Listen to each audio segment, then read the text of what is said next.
আসসালামু আলাইকুম সুপ্রিয় দর্শক, আজকে এসেছি ময়মনসিংহের সম্ভবগঞ্জে আমার প্রতিষ্ঠান এডিএফ ফাউন্ডেশনের এক ক্লায়েন্ট আপুর বাসায়। আপু আমাকে দীর্ঘদিন থেকে আসতে বলে, সময় সুযোগ হয় না তাই আসা হয় না। আজকে আমি কিন্তু হুট করে এসেই পড়েছি।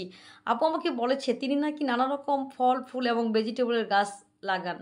আমি এসে দেখি যে কথার সাথে কাজের মিল রয়েছে। আপু সত্যি অনেক কর্মঠ একটা মেয়ে। আপুকে অসংখ্য ধন্যবাদ। আপনার গাছ থেকে আমি একটা আম ছিঁড়েছি। এই আমটা এখন ভর্তা করে খাবো। বাড়িঘরের আশপাশ সবজি করে ১২ মাস। এটা দেখে কিন্তু আপনারাও মুগ্ধ হয়ে যাবেন।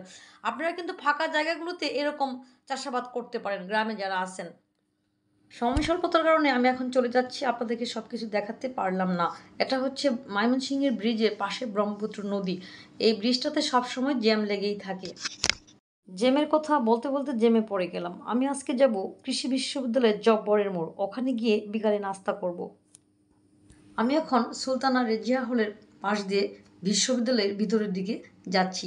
ময়মনসিংহ কৃষি বিশ্ববিদ্যালয় ১৯৬১ সালে ১৮ই আগস্ট প্রতিষ্ঠিত হয়। এই শিক্ষাঙ্গনটি আয়তনে দেশের দ্বিতীয় বিশ্ববিদ্যালয়। ২০২২ সালে বিশেষ গবেষকদের তালিকায় এই বিশ্ববিদ্যালয়ে ১৫৬ জন গবেষকদের নাম ছাপিয়েছিলেন। এই বিশ্ববিদ্যালয়ে পড়তে হলে একজন স্টুডেন্টকে অবশ্যই মেধাবী হতে হবে এবং ভালো মানের রেজাল্ট নিয়ে ভর্তি পরীক্ষায় উত্তীর্ণ হতে হবে। তারপর পড়াশোনার আশা করা যায়। আমার জানা মতে এখানে পড়াশোনা শেষ করে অনেক ব্রিলিয়ান্ট স্টুডেন্টরাই গভর্নমেন্ট এবং নন গভর্নমেন্ট ঊর্ধ্বতন কর্মকর্তা হয়েছেন এবং আমার এলাকায় ২ জন ছেলে বিসিএসে চান্স পেয়েছেন। কথা বলতে বলতে আমি এখন বিশ্ববিদ্যালয়ের জব্বরের মোড়ে এসে পড়েছি। বিকাল হলেই এই মোড়টাতে বিশ্ববিদ্যালয়ের ছাত্রছাত্রীরা নানা রকম আড্ডা দেয় এবং নাস্তা করে থাকেন। এখানে রয়েছে মুখরোচক স্বাস্থ্যসম্মত বিভিন্ন খাবারের হোটেল, ফুচকার দোকান, ফাস্টফুড রেস্টুরেন্ট ও খাঁটি গরুর দুধের টে স্টল। এখানে মূলত বিশ্ববিদ্যালয়ের ছাত্রছাত্রীরাই বেশি আসে এবং বহিরাগত লোকেরা কম আসা যাওয়া করে। আমি একটা হোটেলে বসলাম। এখানে শর্মা আর লাবাঙের অর্ডার করেছি। বিশ্ববিদ্যালয়ের টক দই, লাবাং, শর্মা খুবই ভালো। আর গরুর দুধের চায়ের কথা তো বলাই লাগে না। আপনাকে গরুর দুধের চা খেতে হলে অবশ্যই সিরিয়াল দিয়ে খেতে হবে। হুট করে আপনি চা পাবেন না। মিনিমাম ৫ মিনিট ওয়েট করতে হবে। এখানে গরুর দুধের চায়ের জন্য খুব ভিড় জমায়। আপনারা যদি কৃষি বিশ্ববিদ্যালয়ে বেড়াতে আসেন তাহলে অবশ্যই একবার হলেও এই জব্বরের মোড়ে খেতে আসবেন। এখানে লাঞ্চ টাইমে প্যাকেজের মাধ্যমেও খাবার পাওয়া যায়, স্বল্প মূল্যে সুন্দর খাবার।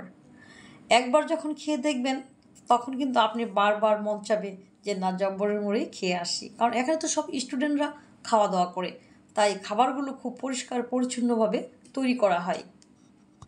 এখানে আমবাগানে যাওয়ার পথে আমি একটি নিরাপত্তার টহল টিমকে থামালাম। তাদের নিকট বিশ্ববিদ্যালয়ের নিরাপত্তা সম্পর্কে জানতে চাইলাম। এটা হলো প্রক্টোরিয়াল মোবাইল টিম।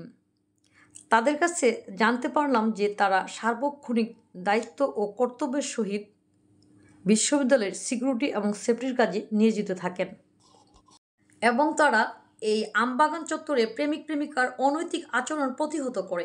এছাড়াও বহিরাগত চোর, বদমাইশ, ডাকাত, ছিনতাইকারীদের কঠোরভাবে দমন করেন। এই বিশ্ববিদ্যালয় প্রাঙ্গণে আম গাছ, জাম গাছ, বাঁশঝাড় যেন একসাথে আছে ওরা আত্মীয় হেন।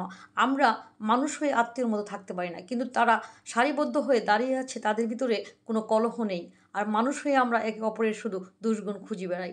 ধন্যবাদ সবাই, ভালো থাকবেন।